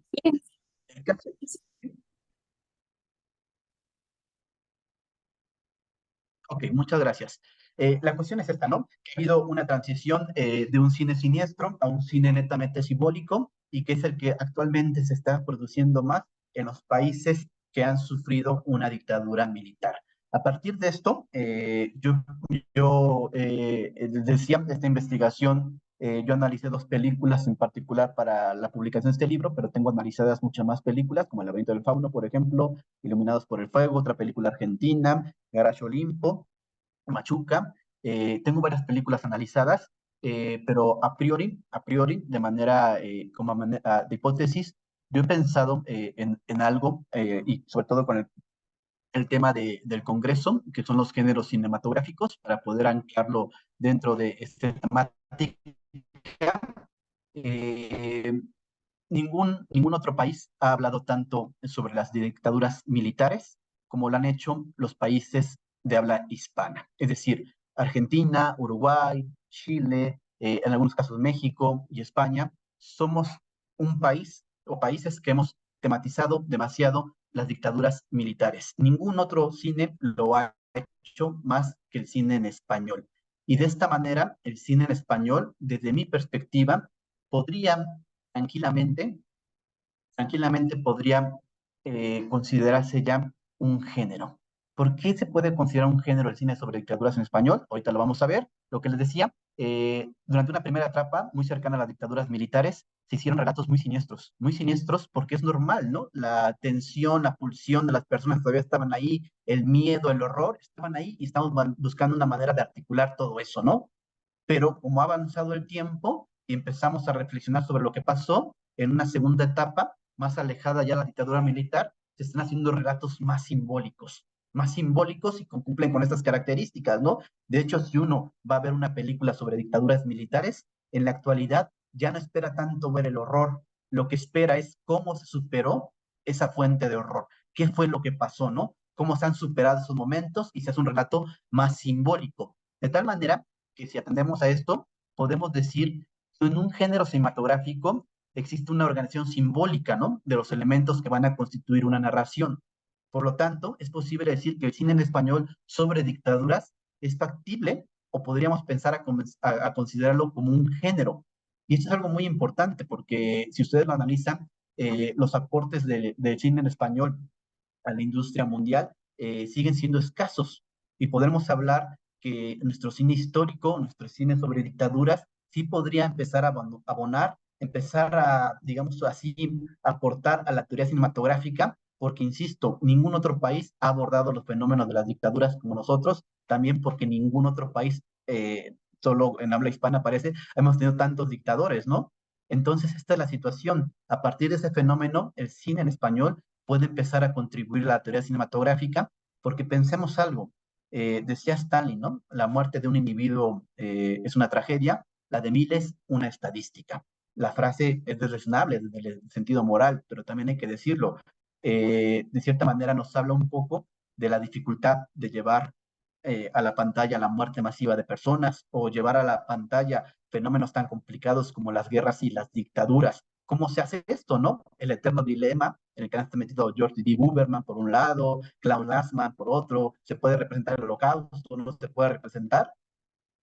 Creo que el cine en español tiene una respuesta porque nosotros hemos abonado y hemos trabajado mucho esta idea de cómo vamos a representar esos horrores que hemos vivido durante las dictaduras militares. El cine en español lo ha hecho y ha alcanzado cuotas muy importantes a tal grado que piensa, o desde mi perspectiva, podría empezar a considerar un género, esto, que ese tipo de películas, el cine sobre dictaduras, están compartiendo temas, estructuras, y hemos visto, o estoy viendo que hay una sistematización a lo largo de prácticamente 4 décadas. Parece que se ha sistematizado una manera de contar. Los planteamientos, los desarrollos, los climas, las películas ya están casi sistematizados en torno al tema de la dictadura militar. Por lo tanto, es posible observar estas trayectorias que han tomado los relatos y todas apuntan hacia un mismo fin, hacia un relato simbólico. Después puede cambiar esto, desde luego que sí, pero el caso es que están trabajando cada director de forma aislada, cada director con sus intereses, pero se coincide, ¿no? En un momento histórico en lo que estamos abordando de cierta manera, y eso empieza a constituirse como un género, porque un género, a final de cuentas, es eso. Un género expresa, ante todo, el momento cultural, el momento antropológico, el momento sociológico y psicológico de una sociedad. Eso es lo que expresa un género cinematográfico, ¿no? Desde los antiguos griegos, que dividían en la tragedia y la comedia, se expresaba todas esas necesidades. Y el cine de dictaduras, en español, está expresando una necesidad muy clara de una sociedad que es superar y organizar, reinterpretar, sublimar todos los horrores que se vivieron durante las dictaduras militares. Es decir, compartimos una herida y esa misma herida la estamos suturando con herramientas muy similares y por lo tanto, insisto, podemos empezar a hablar de que el cine en español, si seguimos bajo esta vertiente, podría considerarse en un futuro, o ya lo podemos empezar a considerar como un género o un subgénero dentro de algunos mayores, y de esta manera concluyo, me parece que nuestro cine en español se está convirtiendo en un auténtico escudo de Atenea que nos ayuda a superar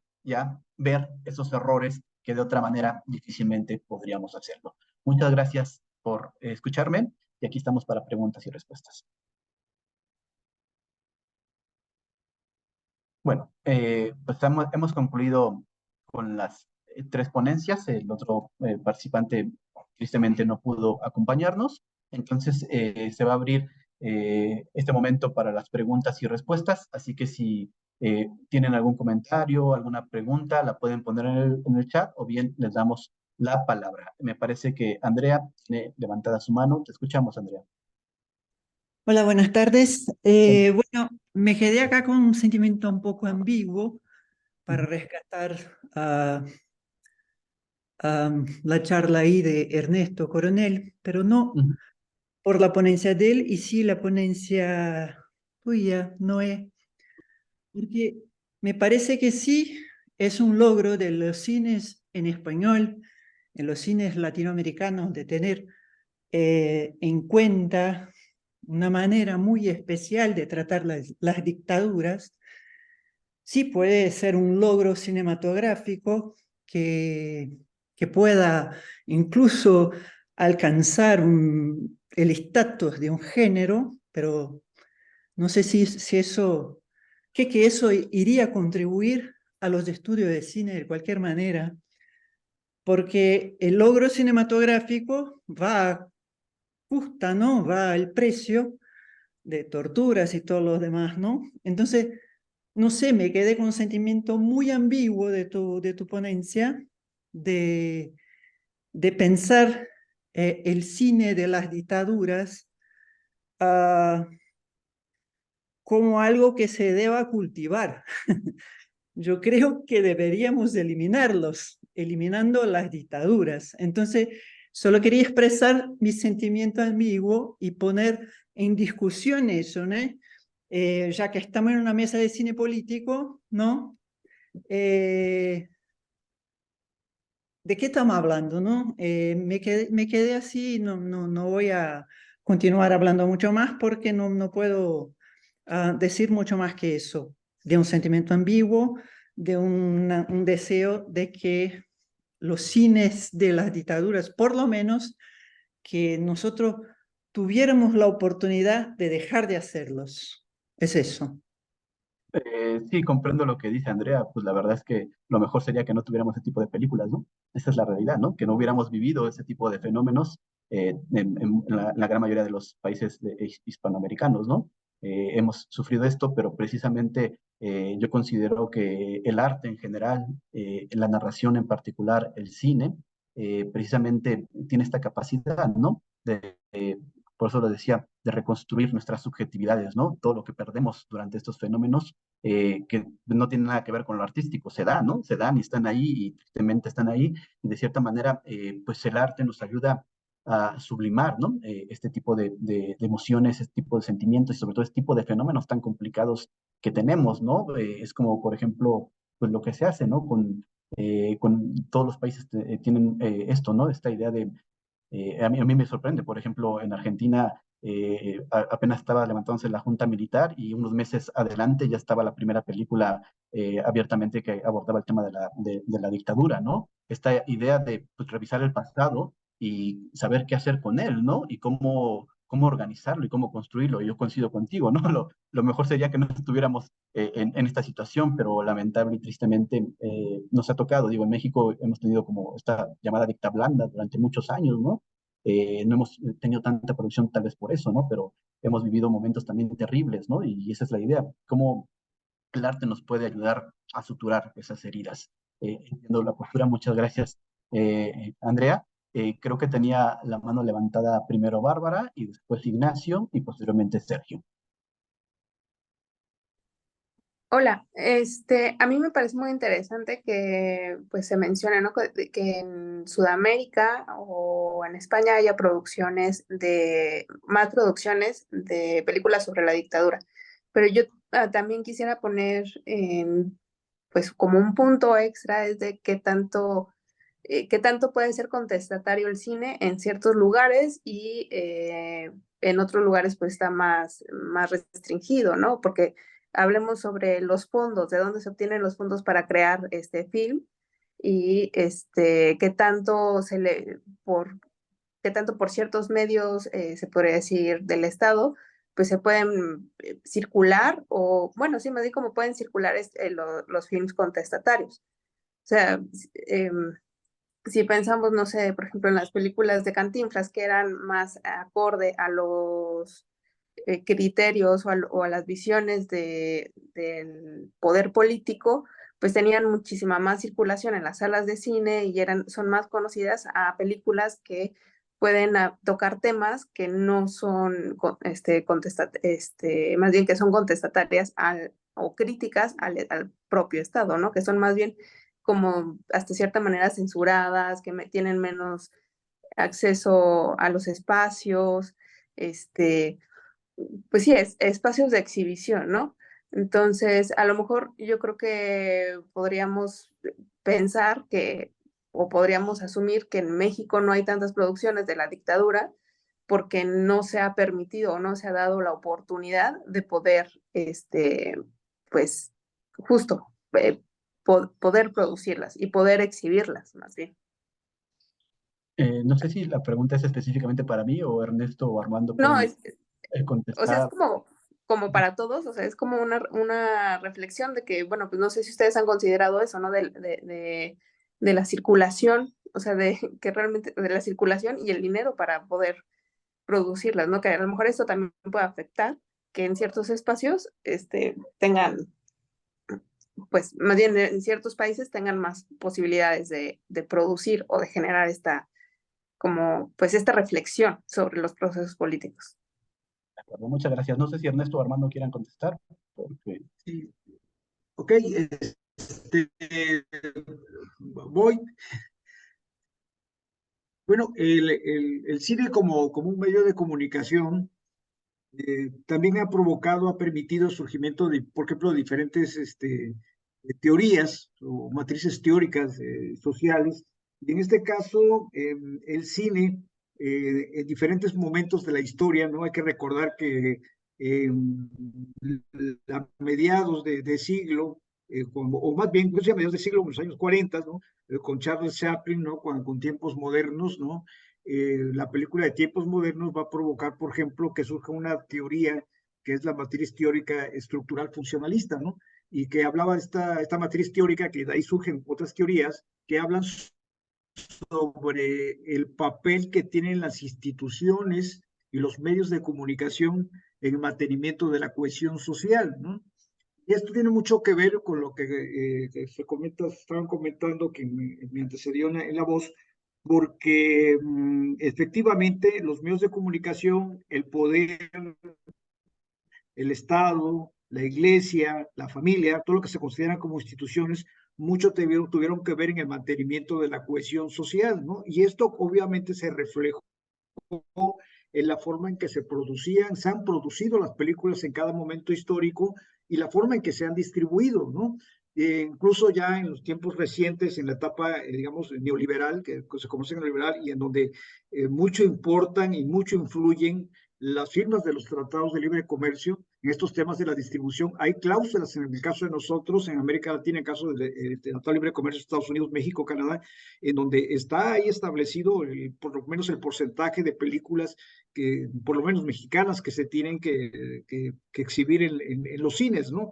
Y claro, y dentro de esta revisión, pues influyen, por supuesto, las respectivas leyes locales, nacionales, internacionales, que en el afán de cuidar el lenguaje o la cultura y otro tipo de detalles, también tienen que ver con el cuidado de, pues de estos tipos de temas que resultan incómodos a veces, aunque no nos afectan a nosotros como nación, pero que sí afectan a nuestros amigos o socios comerciales o otros países en diferentes convenios que tenemos. Entonces entra dentro de una cuestión sistémica todo esto de la producción de cine y que influye en la producción de los discursos y en la distribución de los mismos, ¿no?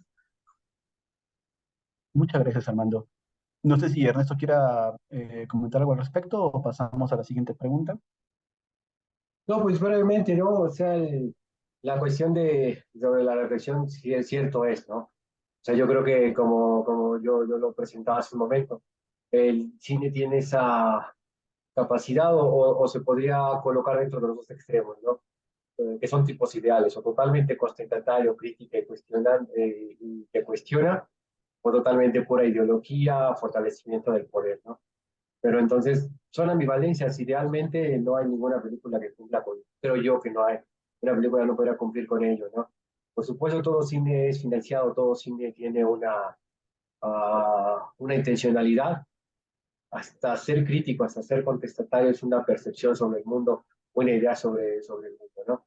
Entonces, creo que tiene razón esa participación, esa reflexión, pero precisamente no se podría, digamos, generalizar a una película totalmente contestataria, totalmente,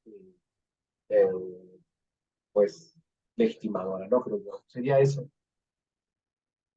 Sí, yo agregaría algo, creo que fue Berta quien hizo la pregunta, ya me confundí un poquito. Pues mira, desde mi perspectiva, yo lo que creo es que siempre cada sexenio, por lo menos aquí en México, para los que están en otros países, pues siempre se habla eso, ¿no? Sí, vamos a desarrollar un proyecto cultural, ¿no? Y la cultura nos salvará, y todo el mundo, ¿no? Recuerdo, por ejemplo, con Peña Nieto, con Fox, con Calderón, siempre se habla de eso, ¿no? De procesos culturales. La cultura nos va a sacar de la violencia y esas cosas, ¿no? Pero en realidad nunca hemos tenido un proyecto cultural, ¿no? Nunca hemos tenido un proyecto cultural serio en el que se conjunten digamos así, ideologías, que se junten muchas cosas y sobre todo que entendiendo la cultura en un sentido muy amplio como como este elemento que nos puede ayudar a reconstruir ciertas cosas de las que hablaba, ¿no? Y entonces lo que pasa es que yo lo que veo que en nuestro país, pues no tenemos mucha idea, sinceramente, de proyecto cultural y tampoco tenemos mucha idea de hacia dónde tiene que ir nuestra industria cinematográfica, ¿no? Son esfuerzos aislados, las buenas películas que tenemos normalmente son esfuerzos aislados, sí es cierto que reciben o gastamos mucho dinero en cine, ¿no? Hasta donde me quedé la última vez, gastamos más dinero, por ejemplo, que Argentina en cine, pero no tenemos los mismos resultados. Eso hay que decirlo, ¿no? Porque tenemos como tres grandes figuras de nuestro país, directores muy importantes, pero su cine se produce en el extranjero, ¿no? Nuestra industria como tal está en la lona. No tenemos un proyecto cultural, no tenemos estas cosas. Entonces yo creo que en realidad lo que pasa es que pues, no hay como un proyecto cultural y no hemos sabido llevarlo, ¿no? Desde las instituciones cinematográficas de nuestro país, porque sí invertimos dinero, ¿no? Pero las películas se quedan enlatadas o no las vemos. Yo creo que vemos como entre el 4 y 5%, a lo mucho 10 de las películas que se producen en México, no las vemos. No hay esta idea de proyecto cultural y de industria como sí lo hay en otros países, ¿no? Y no es que esté adorando a otros países, nada de esto, ¿no? A lo que me refiero es que deberíamos de tener un proyecto cultural, ¿no? No solo en la industria narrativa, sino en otras áreas, pero en realidad no lo hay, ¿no? No lo tenemos y parece que pues vamos con un poco palos de ciego a ver hacia dónde y a ver quién puede hacer cosas, ¿no? Es muy complicado y creo que mientras, porque hay que decirlo, ¿no? Hacer cine es muy caro y mientras no haya una sana relación entre industria y gobierno, pues difícilmente vamos a poder tener un sentido cultural, ¿no? Y también hay que decirlo, en nuestro país se hacen muchas películas, lo que pasa es que no llegan a la cartelera, ¿no? Y habría que ver qué son estas películas. Entonces, habría que pensar muchas cosas y sobre todo, pues, ¿qué queremos hacer? ¿Hacer películas, contar historias o ir a las pasarelas de cine, ¿no? Y a Hollywood. O sea, ¿qué queremos, no? Realmente ahí es como el dilema. O sea, hay que, pues, yo desde mi perspectiva, reformular un poquito nuestro concepto de cultura y nuestro concepto de proyecto cultural. Tenía la mano levantada de Ignacio y después Sergio, pero ya la bajó y ya no sé si se fue Sergio, pero continuamos con Ignacio. Ignacio del Valle, supongo. Hola Noé, hola a todos, buenas tardes. Tenía una pregunta para ti, Noé. Estaba escuchando con atención, llegué un poco tarde, pero estaba escuchando tu presentación y, a ver, yo veo en el conjunto de películas que mencionas y en otras cientos de películas sobre las dictaduras de América Latina y la dictadura de Franco, etcétera, evidentemente el corpus es gigantesco, son muchas películas, pero veo una diversidad formal gigantesca en películas que tienen esa temática. No sé, vamos de Berlanga hasta, qué sé yo, hasta películas de Wood, son formalmente muy diferentes. Eh, y me parece que para hablar de género cinematográfico, tendríamos que tener también características formales que se repitan, constancias formales que pueden ir modificándose a lo largo de los años, pero que, bueno, que establezcan un consenso, ¿no? Que nos lleve a formular la existencia de un género. Y cuando hablamos de películas que trabajan con la dictadura, es decir, películas que trabajan con la historia, en el fondo, caemos un poco en lo que dice Antoine de Beck, ¿no? En preguntarnos cómo es que estas películas ofrecen una forma cinematográfica de la historia.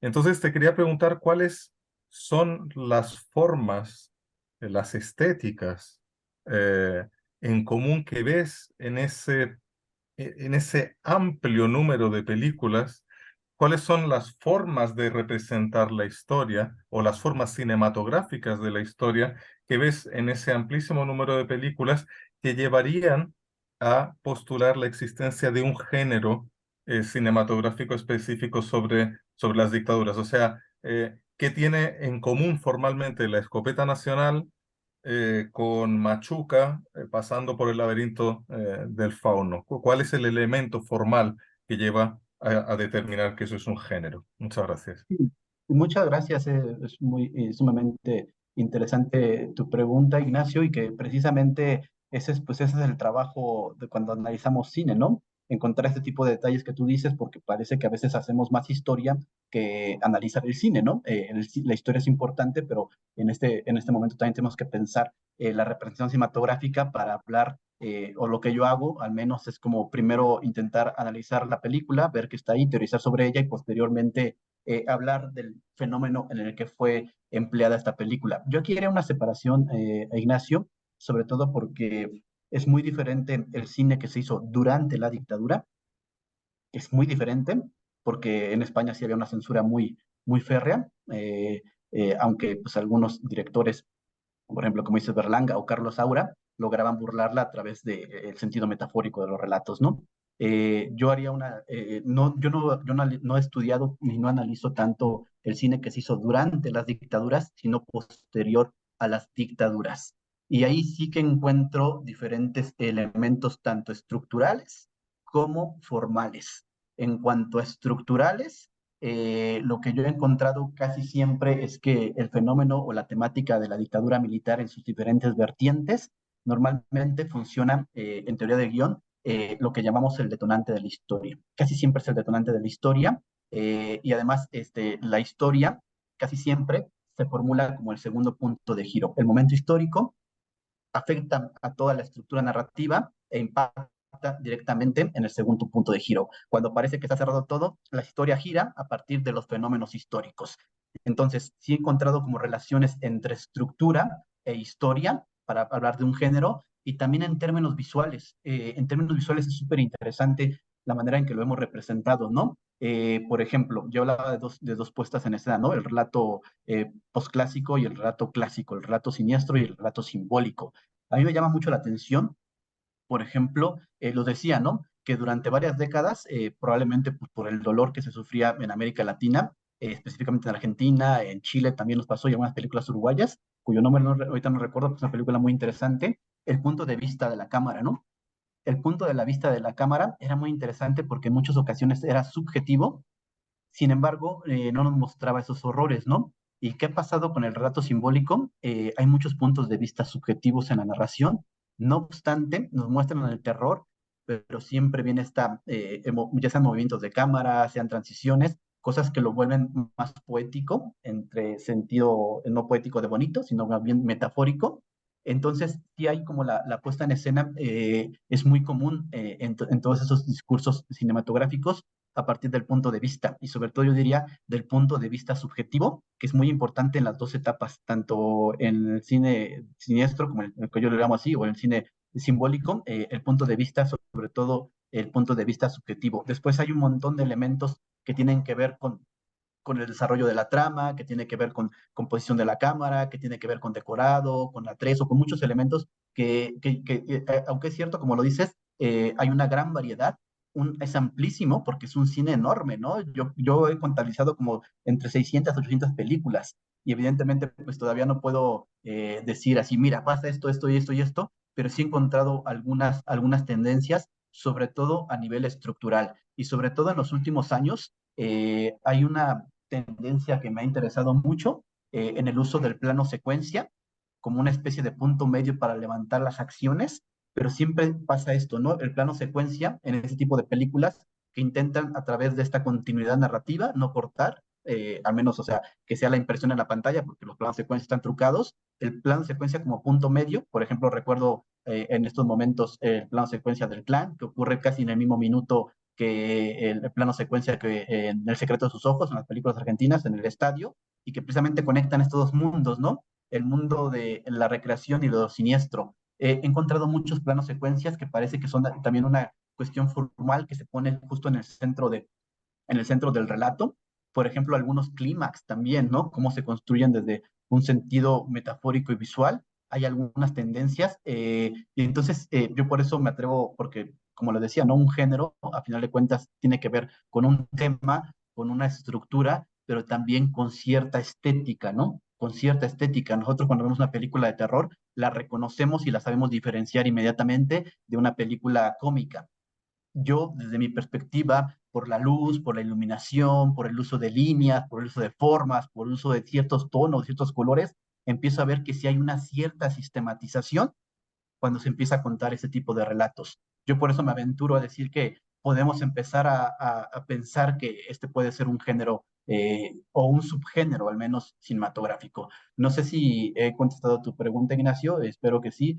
Ahora mismo como que eh, por las cuestiones de tiempo siento que estoy un poquito acelerado, pero espero que haya podido contestar tu pregunta. Seguía Sergio, que tenía la mano levantada. Sí, pues bueno, ya se acabó el tiempo de la mesa, y también hasta estuvo buena porque hasta las preguntas que estuvieron haciendo también eran asunto para discutir, ¿no?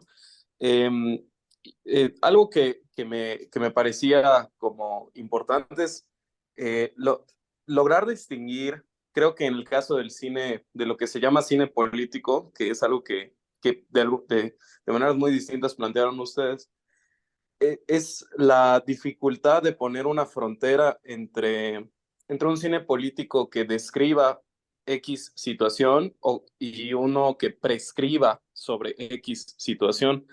Me parece que eso es como lo difícil. Por ejemplo, en el caso de la ponencia de Armando, a mí me resultaba como complicado entender a qué se refiere él cuando plantea sus conclusiones sobre la película, pues que la película no contribuyó a la formación de una ciudadanía democrática, cuando creo que ese no es el objetivo de la película. Me parecería como un poco raro pensar que la película, o sea, señalar que como la película no hace eso, entonces pues la película incumple ciertas expectativas o algo así. Pero creo que justo es el problema con el cine político, ¿no? La primera participación comentaba de las preguntas, comentaba pues que que pareciera que entonces el precio para hacer cine político es tener a la gente torturada, y creo que no es así, porque precisamente se hace el cine porque ya está la gente torturada. O sea, las torturas ya acontecieron y justo este cine es la respuesta, la contestación, más bien, no la respuesta, ¿no? La contestación de algún modo. Y bueno, pues eso, esa tensión es lo que me pareció interesante, ¿no? La tensión en que cuando, digamos, si toda forma es política, cuando explícitamente el tema es ese, resulta aún más evidente cómo hay una tensión entre que uno no puede solamente hablar de un tema, hablar sobre las dictaduras o sobre la complicidad o el papel del ejército, etcétera, ¿no? O sea, uno no puede solamente hablar de eso sin que en su hablar ya esté una posición política, incluso inconsciente o involuntaria, ¿no? Y bueno, esa tensión me pareció interesante y creo que esta mesa lo demostró de manera explícita porque se espectaculariza a raíz del tema de las películas que eligieron, ¿no? Y ya, bueno, ya me comí el tiempo para que Lauro hiciera una pregunta.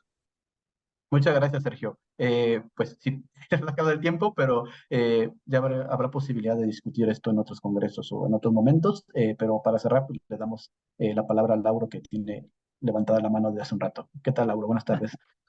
Gracias. Bueno, será breve. Creo que el problema de la identidad del género se podría plantear también pensando que el cine de dictaduras es parte del cine de catástrofes, que son la mitad de la historia del cine, ¿no? Tradicionalmente se pensaba solo en el cine de catástrofes naturales, pero ese es un tipo de catástrofe colectiva. Pero lo más importante sería, creo, la función social del cine de dictaduras, porque me llama la atención, bueno, el hecho de que en Latinoamérica, bueno, hay una tradición muy fuerte de cine de dictaduras en Argentina, en Chile, en Uruguay y luego en España, pero aquí falta Brasil. Y creo que el hecho, o sea, la función de este tipo de cine es que es la memoria colectiva. Y justamente el hecho de que sería un poco para dialogar con Andrea, porque ella es brasileña, el hecho de que no haya una tradición tan fuerte de cine de dictaduras en Brasil, o sea, que no haya esta memoria colectiva de esta experiencia tan fuerte, tal vez explica que al no tener memoria histórica, la gente votó por Bolsonaro, ¿no? O sea, esa sería una explicación y sería señalar la importancia política que tiene el cine, incluso en las votaciones, ¿no? Creo que eso, bueno, sería tal vez tema así de otra mesa, pero si pensamos en la función política de este cine, puede afectar las mismas votaciones, ¿no? La memoria colectiva creo que es fundamental.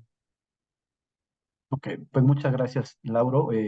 Pues lamentablemente se nos ha acabado el tiempo. Hay que abandonar la sesión para los compañeros que vienen a continuación. Los invitamos a seguir en el Congreso. Ojalá que hubiera sido en presencial y pudiéramos continuar debatiendo y platicando al respecto, ¿no? Porque 2 horas se nos quedan un poquito cortos para todos los temas. Pero bueno, ojalá que haya otra posibilidad. Agradezco muchísimo. Se quedó una pregunta en el chat, una pregunta de Elsa Patricia. Me disculpo porque ya tenemos que cerrar la sesión. Muchas gracias a todos los asistentes, a los ponentes, Ernesto, Armando. Les damos muchas las gracias. Esperamos que nos podamos encontrar pronto nuevamente. Pues muchas gracias, Lauro, Sergio, Héctor, por las contribuciones y por el apoyo durante esta mesa. Espero que todo vaya bien y pues nos vemos pronto y continuamos en el Congreso. Un abrazo para todos y hasta la próxima. Hasta la próxima. Muchas gracias a todos. Buen día. Un gusto en saludarlos. Hasta luego. Buenas tardes a todos.